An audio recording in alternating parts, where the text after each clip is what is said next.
Hello and welcome to FNX Media Services National Weekly News Briefing. I'm Sandy Close, Director of EMS.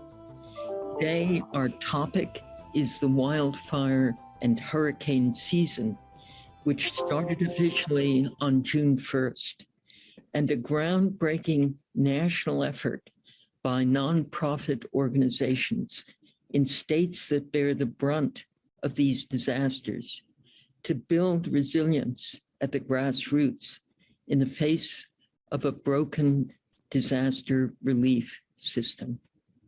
We're grateful to Jennifer Farmer, a veteran communications expert and principal at Spotlight PR LLC, for bringing this topic to our attention and introducing us to today's speakers. Now, I'm pleased to turn the conference over to our moderator, Jennifer Farmer. Thank you so much, Jennifer. Thank you, Sandy, for convening this space. You know, June 1st launched the beginning of wildfire and hurricane season.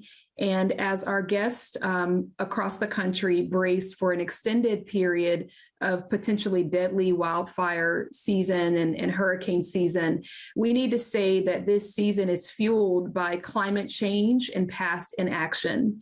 We are very aware that communities hardest hit by the combination of climate pollution, the pandemic, hurricanes, and wildfires are demanding solutions that allow us to build long-term climate resilient infrastructure and also thriving economies. My first guest today is Ashley K. Shelton, and she is the founder and president and CEO of the Power Coalition for Equity and Justice. Unfortunately, she has lived through numerous hurricanes and has provided aid on the front line following those. I would love for Ashley to speak with us about the disaster economy and about what folks in Louisiana are doing to prepare for this hurricane season. Ashley? Hi, and again, just somebody put a thumbs up if I need to turn my video off so there's good sound. But I run the Power Coalition for Equity and Justice, and we are a local civic engagement table. But one of the things that we do in our civic engagement work is that we know that I can't ask you to vote if I'm not also supporting you in times of great need and disaster. And last year we had the combined disasters of the pandemic and Hurricane Ida being the largest of storms, but one of many. And for us, it's really important to, to make sure that that community's okay. And so we are working to prepare for being able to provide direct cash assistance to communities. We were able to get about $200,000 on the ground within that first week. And this is so critical because people don't understand that, these hurricanes always happen around payday. Folks are taking, critical, resources that they would typically use to pay bills and do the things that they need to do. And those dollars are diverted to hotels, expensive, food where it is available, and then also too left without, internet or the grid for quite some time, especially in the case of Ida. And I think that, for us, it's like, how do we actually get resources? Because also FEMA doesn't show up until about 2 weeks after the storm.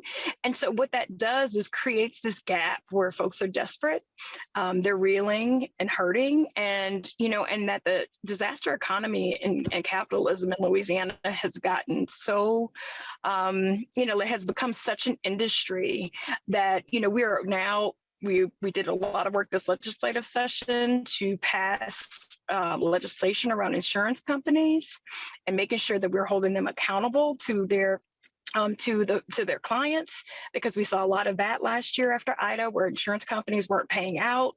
Lots of provisions that weren't clear in their policies, whether like it didn't cover wind or it had this cap for for natural disasters. And so again, making sure that folks understand what's happening. And so we are preparing. We're doing a couple of different workshops across the state to talk about what is available in community. And so for Power Coalition, it's about, one, how do we do mutual aid in a way that is effective and actually gets money on the ground to those most in need? And then the other piece is, and how do we also hold government accountable in this process? And so forcing FEMA to stop giving us pretend deadlines. Like we had to submit forms, like a week and a half after the storm. Well, if the grid is down, there's no electricity and no internet, how is anybody supposed to submit a form within that timeline? And so working with FEMA and the governor's office to make sure that the deadlines made sense for communities, and that also that the resources that are being provided to folks are clear, and that people don't feel like they're being kind of ignored and played with by government. And so we have been trying to drive as much of those federal resources to the ground, create as much transparency. It is unfortunate that it doesn't feel like those dollars are there, are tangible or can be felt. And it is that disaster economy that sucks up so much of the resources and leaves the everyday family person home behind in that process. And so, again, building out stronger mutual aid networks, doing some pieces around what are your rights as a insured person, all of the things that folks need to have ready. Also doing some work with our nonprofits to also have them prepare as well. Ashley, can you talk a little bit about the importance of mutual aid?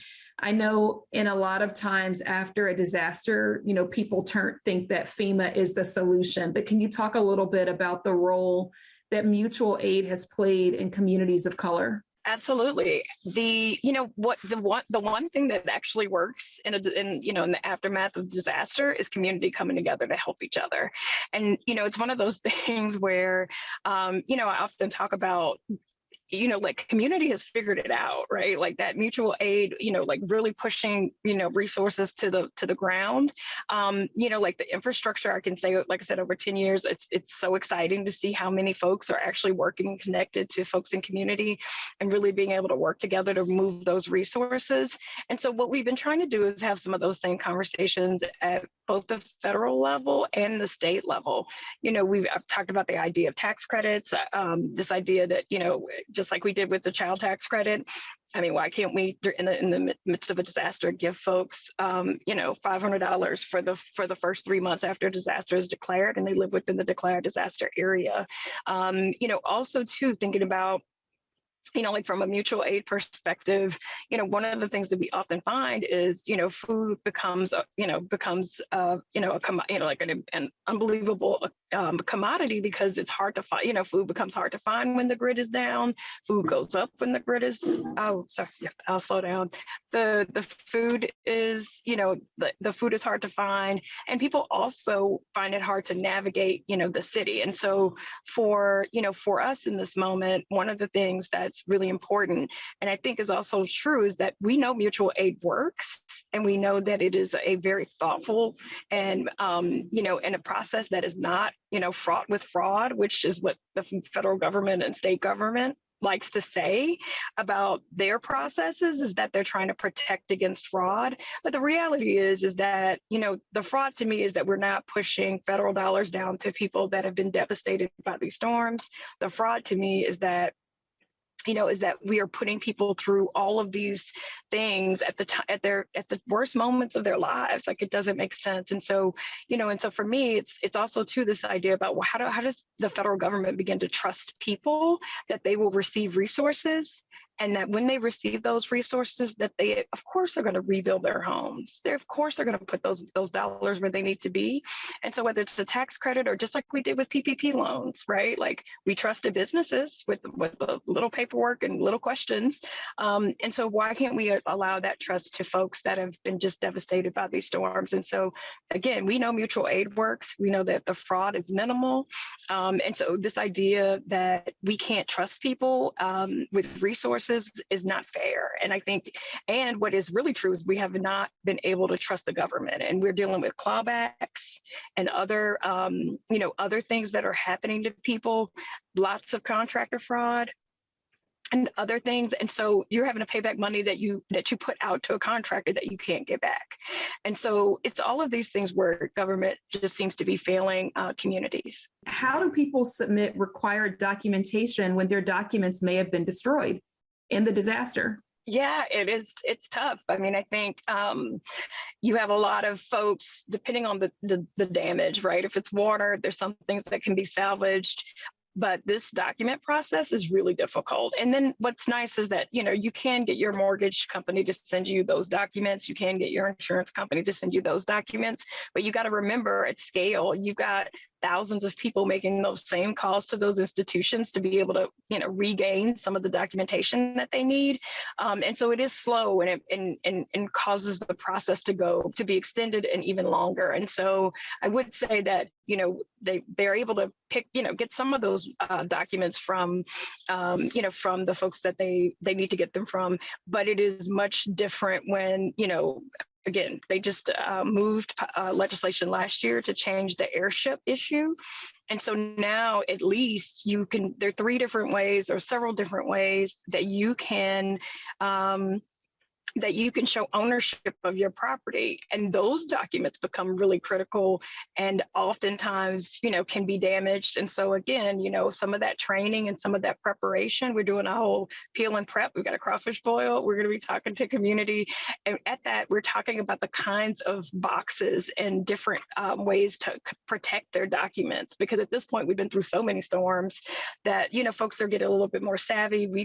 Lots of organizations provide, waterproof boxes to be able to hold some of those documents. And so we're kind of working on solutions from the ground, but it is a huge problem. And especially when, you don't have electricity for 2 weeks and the grid is down. Thank you so much.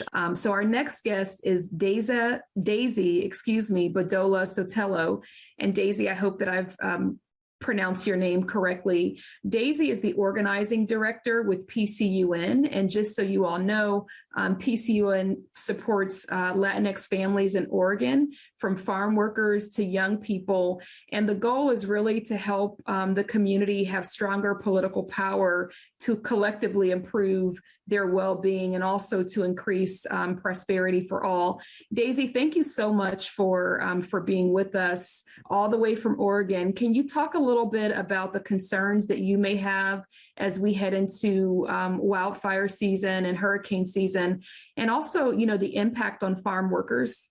Yeah, absolutely. Thank you for having me, Daisy Bedoya Sotelo, pronounced Herseya. And as Jennifer shared, I am the organizing director here at PECUN. And it's been really challenging for us as 2 years ago was the first wildfire that we actually had experienced. And, during the pandemic as well, right? Just like Ashley was sharing, there's like an added layer of just a lot of things going on, right? And what we actually saw was there was a lot of information coming out in English, and that's one of our main concerns as we're headed, into this season again, because there's not enough information out there for preparedness or the steps that we should take to, even go to FEMA, right? All of the other things that Ashley was also mentioning, and that still is one of our main concerns, and we had to, step in and make sure that we were helping the community and do a rapid response that year that it happened. We also had mutual aid, and we had to step in because the state was not ready, right, for a lot of these wildfires that are happening, as well as their community members that are not ready. And so a lot of it, the concern comes, of course, from the Spanish resources that weren't available. We know that, our folks can sign up to emergency alerts, but even then, when you're signed up, they're not getting it in the language that they are needing it. And not just Spanish languages, but also indigenous languages. Here in Oregon, we have a lot of population from different countries, of course, but also indigenous languages that are a lot of the times not, taken into consideration. And we're only talking about, Spanish as a whole, right? But then there's a lot of other dialects that are also spoken. And, it's been a huge concern. And as far as for farm workers, they were working and they still work while there's like a toxicity level that's really high from the smoke, right? And so that's such a big concern concern for our farm workers, as they are the ones that are providing the food at our tables, and they weren't being protected, of course. And we actually, hopefully some of you all already know, but we just were able to work with OSHA and passed smoke and heat rules for our farm workers that are taking effect this year. So we're very excited to be able to share that with our community members. And that's some of the work that we are going to be doing alongside doing presentations about how to prepare for wildfires, of course, and where to look for those resources so that our community members are more prepared, right? What to have with them, what documents they should have, how to prepare an emergency backpack, right? How to do all the little things that we think are little, but we're really not prepared to do. And so we want to make sure that we're doing a lot of that preparedness work with our community members. And, we do outreach really wherever we find our community members, and our base is farm workers. And so we go out to the labor camps, we go out to the farms, we're going out to all of the places where we know our community members are at to make sure that they are being informed and that they are being prepared. And at the same time, we do have a rapid response component to it, because we were, responding 2 years ago when this happened, and we are definitely way more prepared and ready than we were 2 years ago when the first wildfire hit us. And it was really devastating. A lot of our community members lost their homes. And just right after that, too, we had a winter storm. So there was a lot that was happening, but those are some of the things that, we're working on. And also some of the challenges, just not having access to the right things, right? Not only in language, but, what happens when we're sending an emergency text message, but the person doesn't have a smartphone, right? Or what happens when we're asking them to sign up for something and they don't even have internet, right? Or all of the other accessibility issues that come up with that as well. Daisy, thank you so much for sharing. We do have a couple questions for you. I do want to note that all of our speakers, they're in different parts of the United States. They've been doing this work for a very long time. This is not their first wildfire and hurricane season. What is unique about this year is that they are talking in a more formal way together, and they're under the umbrella of organizing resilience.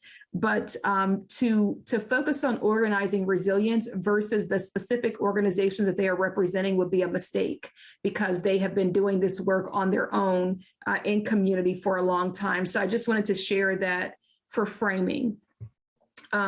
So Daisy, what's the forecast for this season, given that many parts of the West have experienced a drought or are living through a drought? Yeah, I mean, it's really hard to say at the moment, because we're living through this climate change as well, right? I mean, here in Oregon, we are really late with our summer, if you will, and it's in all the changes are happening really fast, so it's really hard to say. But last year we experienced an extremely unfortunate event, and we lost, unfortunately, a farm worker, and it was very sad. And to see that there weren't enough protections for our farm workers, right? And that's why we decided to continue the advocacy with OSHA and come up with all of these rules that are being implemented soon.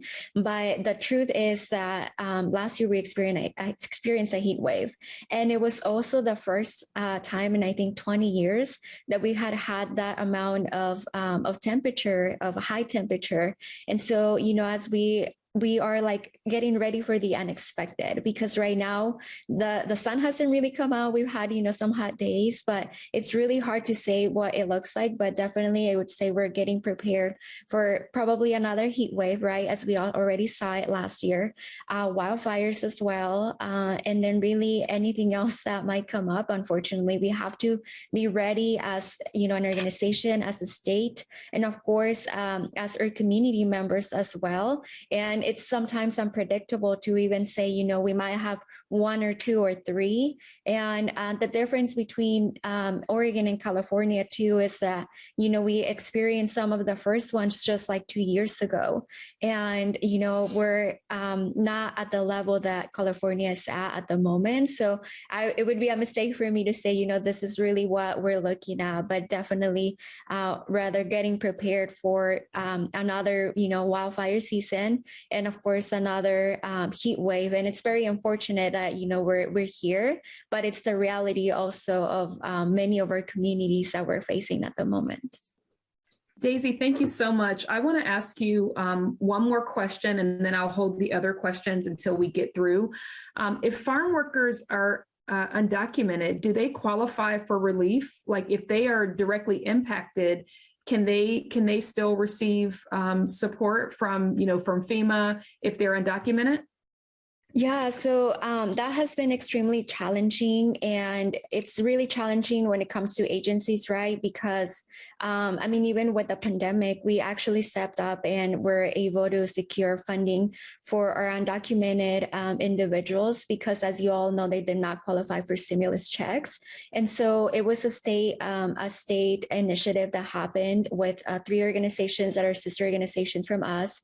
And a lot of the work really has been, even we had to set up an emergency fund here at the organization because it was just extremely hard. And the reality is that folks are actually scared to go to these agencies because they don't know what the repercussions are going to be, right? So it's a very sad thing because they're not able to look at these agencies. And even when, the wildfires were happening 2 years ago, there was a emergency set up and folks weren't going because there were a lot of rumors around the immigration was there, or the fear of deportation, right? So folks are not really getting close to any of those resources because there's still that fear, and it's very unfortunate.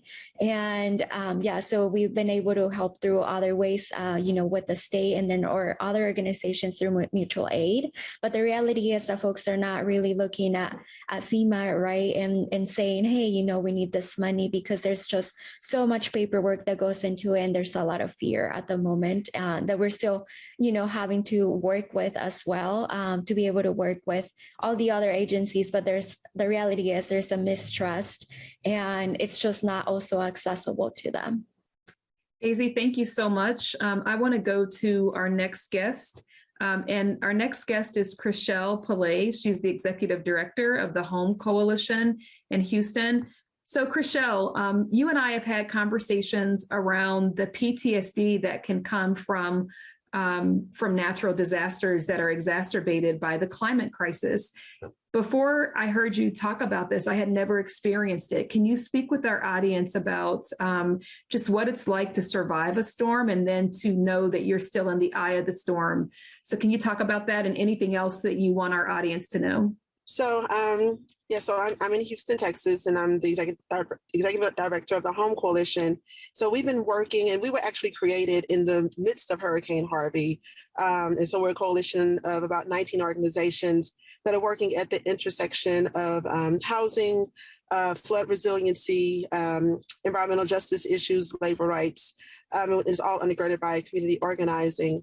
And so we do a lot of advocacy work that's really focused on disaster recovery. And we've been doing this work. Many of us have been in this sector long before Hurricane Harvey, as far back as, in some cases, some folks, Tropical Storm Allison, Katrina, Ike, and then Harvey.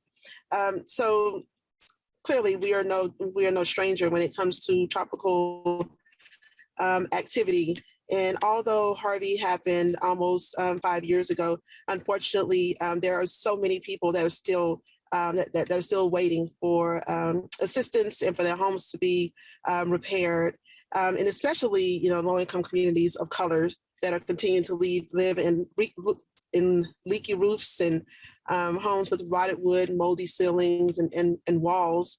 And so, if that were not enough, we also experienced a winter storm last winter in 2021, Winter Storm Uri. And it brought unprecedented freezing conditions to Texas, and our power grid failed millions.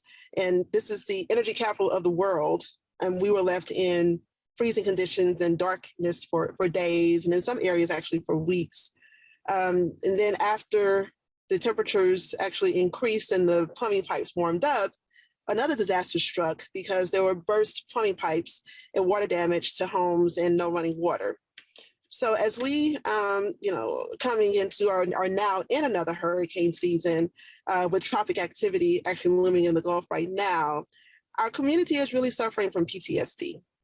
And, we're worrying about yet another power grid failure. We're worried about, continued exacerbation of issues that already existed. And even when it goes back to the power grid, we already have been warned because of increased temperatures of looming rolling blackouts at this point in time. And a couple of weeks ago, the state actually sent out messages that everyone should keep their thermostats around 78 degrees. So Texans are really worried. Folks living along the Gulf Coast are really worried and concerned, not just about the power grid, but also about tropic activity and being struck yet again, and especially for those communities that still are waiting for assistance. We've been at the forefront and trying to make sure that their flood mitigation equity that's ongoing. We've been working with the city of Houston, with the county, and advocating for so many resources for our community members. But we are definitely a community that's in waiting and hoping, but definitely suffering from PTSD at this point. When can we or the government consider investing in disaster-proof homes, i.e. earth block homes, especially in locations where disasters, continually hit? I feel like there are several of those type of models that are out there, but we haven't had the political will to really push that and to make that a priority. Then I think the next part of that is who gets those homes first? How are they rolled out? In what communities? I mean, I know that we know the communities that are most vulnerable that could potentially really benefit from those types of models. So the products are out there.